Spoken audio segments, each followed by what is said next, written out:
gentlemen, boys and girls, it gives me great pleasure then to introduce and welcome to the stage Mark Lewis-Jones.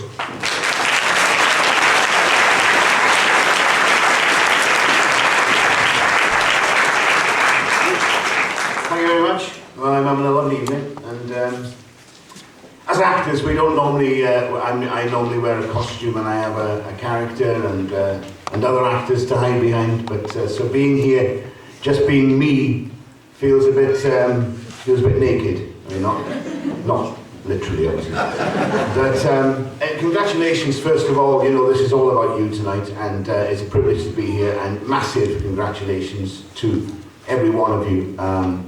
It's an enormous achievement that you've done, and it's fantastic. You know, I was not a star student by any stretch of the imagination. You know, I'll say a few words about my beard first of all, if I may.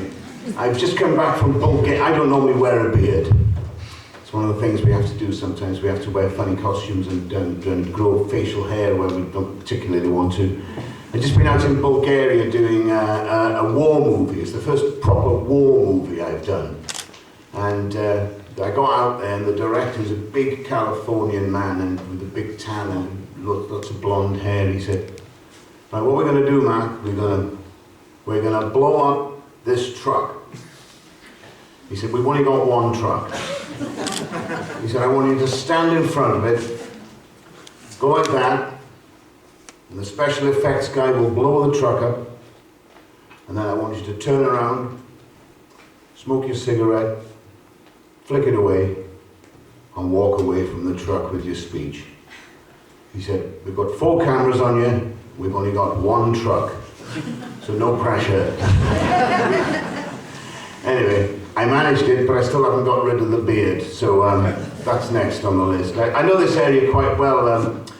Rob Morgan used to stay not very far from here at the Bryn Meadows, and apparently the room that Rob and Stella stayed in was we didn't actually stay there, but the room they stayed in is a very popular room, apparently. I think I should get a cut of it from there. I was speaking to Mr. Lewis on the way up. He was giving me a lift up kindly, and I said, "So what happens then tonight? Do I and he said, "Well, you make a little speech." I said, "About what?" He said, "About you." And that's not my favourite subject, but I'll go. And sitting here tonight, I was thinking about me when I was here and your age. And as I say, I wasn't a star pupil by any stretch. But a long time ago, and it is a long time ago, embarrassingly long time ago, I said yes to something rather than no. I wasn't really up to much at school. I had no idea what I wanted to do. The 3 options I gave my careers officer was the Royal Marines, British Aerospace, and a shoe shop in Wrexham. So you can see I didn't really have much idea about where my career path was going. But what I did have, which is what you've got, is I had a brilliant teacher. And she got hold of me. Her name was Blackwood Davis. She's actually working down here now. I was in Morgan Llwyd in a Welsh-speaking school in Wrexham. I had no idea what I wanted to do in my life. And she said, "Would you like to be in the school play?" I thought she'd gone mad. This was like so far out of my thoughts about what I would do with my life, but I did it. I said yes, I agreed to do it. I still don't know why, but I did. And we did a run through of the play once, and everybody clapped after I did this bit, and I thought, I like that. I'll chase that. And I have been since, and it was kind of because I said yes, that moment, many doors opened. And I was very lucky. She was a very good drama teacher. And what was Clwyd at the time, the county in North Wales I lived at, the Clwyd Youth Theatre was a brilliant youth theatre. I was very lucky and got involved for a couple of years with them, and then came to Cardiff to drama school. And a very long time ago I saw a film that really again, you know, I went to see the film, and if I hadn't gone to see the film, I wouldn't have affected me. But I went to see a film called Fitzcarraldo, and it's directed by a guy called Werner Herzog. And I watched a lot of Werner Herzog's films then. I thought this film was amazing. And it was about these people who took this boat across a mountain.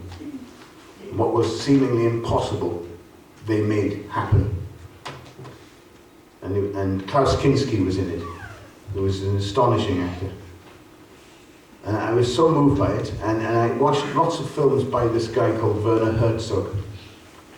And because I said yes 34 years ago, there, do the maths. I met Werner Herzog the other day. I had an interview for a film he's doing about a 19th century explorer called Gertrude Bell, who was exploring she was the person who helped set up Iran, Iraq, Jordan. She was a cartographer, a diarist. He's doing a film with Nicole Kidman. And I walked through the door and Werner Herzog was standing there. And I did the interview. And him being him and being very direct, he said, "Would you like to come to Marrakesh to do our film with us?" And again, I said, "Yes, please." So I'm playing Nicole Kidman's uncle, which is fantastic, you know, because I won't do my CV. It's been done very kindly for me, you know, but I've had some amazing experiences, you know, and it's been mainly because I've kind of gone with the flow, you know, and I've said yes rather than no, and I've agreed to things, you know, that I didn't think were perhaps right for me, but I did them anyway. And kind of going with the flow has been my kind of belief, really, about, you know, not having any great grand plan, but going from one experience to the next, you know. And I've been very lucky. I've travelled the world, and I've worked with some quite amazing people, really, you know, real proper film stars, you know. And it's astonishing, really, because, you know, when people talk about me like they were talking about me earlier, I still feel like, you know, the lad from North Wales. You know, I'm the only person ever to leave the village from my family, ever. There must be about 5 generations in the same graveyard, you know. And there is no acting, there's no art, there's nothing in my family history. My dad's a joiner, both my brothers are joiners. My sister works in the school, my mother worked in insurance. So, you know, there's absolutely no history whatsoever in my family, but I was just very lucky, I think, you know, and I got the opportunity, and you know, I took it. And there's something else I've been asked to mention as well, which I've said yes to, and I'm not sure this one is a very good idea. I run marathons. I decided to get fit about 6 or 7 years ago, and I started running marathons, and I got involved with a TV Times team, and we do the marathon, and we do the Great North and the Great South, and all these runs all over the UK. And I was in Cardiff recently doing the Cardiff Half Marathon and the 10K and things, and they raise money for leukemia and lymphoma research. And so I've been running with them for years, and somebody said, "Why don't we do a bigger run?" So I said yes to doing the Cardiff Ultra, which goes from Brecon to Cardiff, and it's 50 miles, and you do it in one stretch. So I've done that a couple of times, and then somebody else said, "Why don't we do an even longer run?" So I thought, yeah, okay. And this one is going to be done next year, and we're going to come. The reason why I mention it is because we're going to be coming back to talk about it at greater length. There's me and another actor called Richard Harrington. And we're doing it for, there's a research program happening in Cardiff University Hospital. They're doing a 4-year research program, and it's about a specific type of blood cancer. And they're making a lot of ground with it. And we're going to raise money, I hope, enough money to finance one of these years, this 4-year program. But what we're going to do is we're going to run the Marathon des Sables, which is 6 marathons, over 7 days, self-sufficient in the Sahara. And, but I'm very fortunate because I've got the right type of skin colour and I've got the right hair colour for it, and I'll have to cover this as well. So again, I've said yes to something. It is very exciting, the thought of doing this run. Apparently, from those who've done it before me, say that it's a life-changing experience. And we're going to be doing it, it's totally self-sufficient. So it's going to be an enormous challenge. And then hopefully we're going to be able to come back and talk to you about it and tell you what exactly will happen, and hopefully we'll make it in one piece. So back to you. I won't go on much longer. I just want to say thank you so much for inviting me here tonight. I really have enjoyed it enormously so far, and I'm sure that, and well done to the musicians as well, which was really lovely.